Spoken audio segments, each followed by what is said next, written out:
The storm arrived without mercy, roaring down from the mountains like a living thing that had finally slipped its leash. The sky turned the color of wet ash, and the wind screamed across the plains, flattening grass, snapping fences, and tearing roofs loose as if they were made of paper. Rain came sideways, then hail, then rain again, pounding the land until rivers swelled and dirt roads vanished under rushing water. By the time dawn finally broke, the world looked bruised and broken, like a battlefield after a long and brutal night. Miles away, on the highest stretch of land overlooking the valley, stood the ranch house of Caleb Harlan. He was known throughout the county as a rich rancher, a man who owned thousands of acres and more cattle than most folks could count in a lifetime.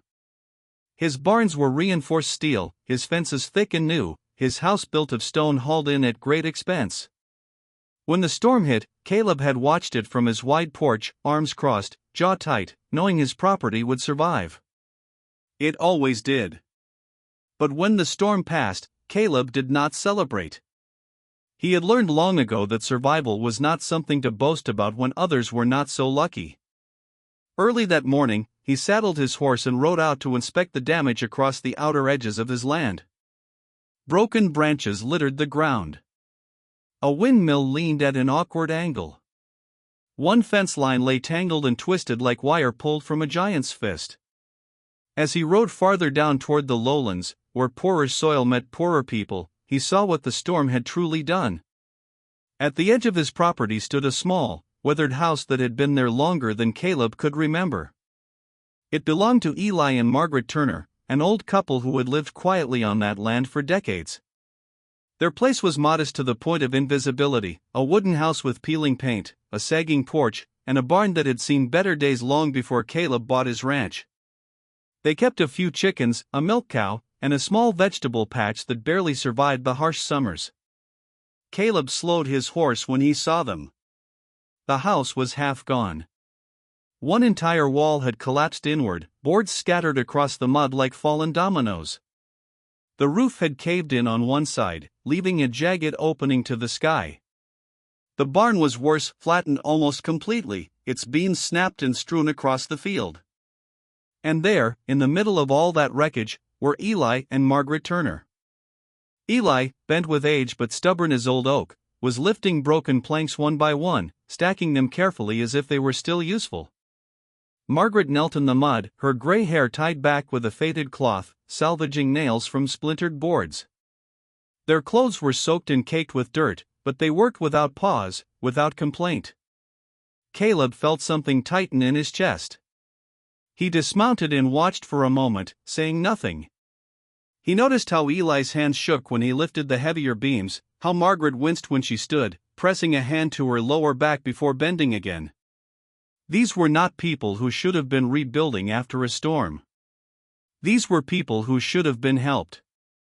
Eli saw him first. He straightened slowly and tipped his hat, a habit formed long ago. "Morning, Mr. Harlan," he called, voice rough but polite. "Storm sure made a mess of things." Caleb nodded. "Looks like it did more than that." Margaret stood as well, brushing mud from her knees. She offered a small, tired smile. "We're grateful we're still standing," she said. "Well, mostly." Caleb looked at the wreckage again. "You two been at this long?" "Since the rain stopped," Eli said. "Figured no sense waiting. Roof won't fix itself." There was no bitterness in his voice. Just fact. Caleb took a slow breath. "You should have asked for help." Eli shrugged. "Didn't think anyone would come. Folks got their own troubles after a storm like that." Caleb studied him carefully. In all his years of buying land and expanding his ranch, he had rarely spoken to the Turners beyond a nod or brief greeting. He had assumed they were content in their small, quiet world. He had never imagined this. And then he said the words that changed everything. "I'll stop now." Eli blinked, confused. Margaret frowned slightly. "Pardon?" Caleb raised his voice just enough to be clear, firm but calm. "I said, I'll stop now. Put the boards down." Step away. Eli's back stiffened. Mr. Harlan, we appreciate the concern, but this is our home. We can't just. You can, Caleb interrupted, holding up a hand. And you will. Because you're not rebuilding this alone. For a moment, the only sound was the wind moving through the broken boards. Margaret looked at Eli, then back at Caleb. We don't have money to hire help, she said softly. And we don't want charity. Caleb met her gaze. This isn't charity. This is neighbors taking care of neighbors. And right now, you're going to rest. Eli opened his mouth to argue, then stopped. Something in Caleb's expression told him this was not a man making an idle suggestion. Caleb swung back onto his horse. Stay right here, he said. I'll be back. Less than an hour later, the sound of engines broke the quiet of the valley. 2 flatbed trucks rolled in, loaded with lumber, roofing materials, and tools.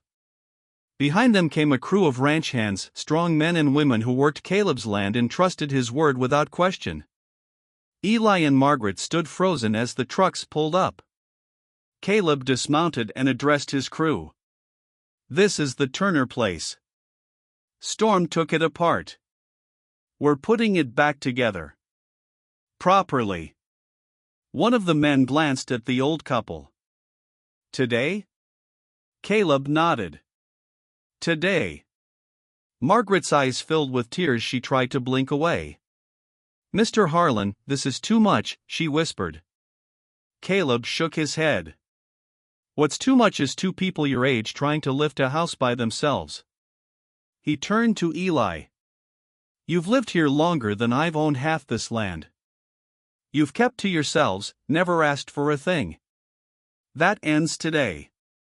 Eli swallowed hard. His voice cracked when he spoke. Thank you. Work began immediately.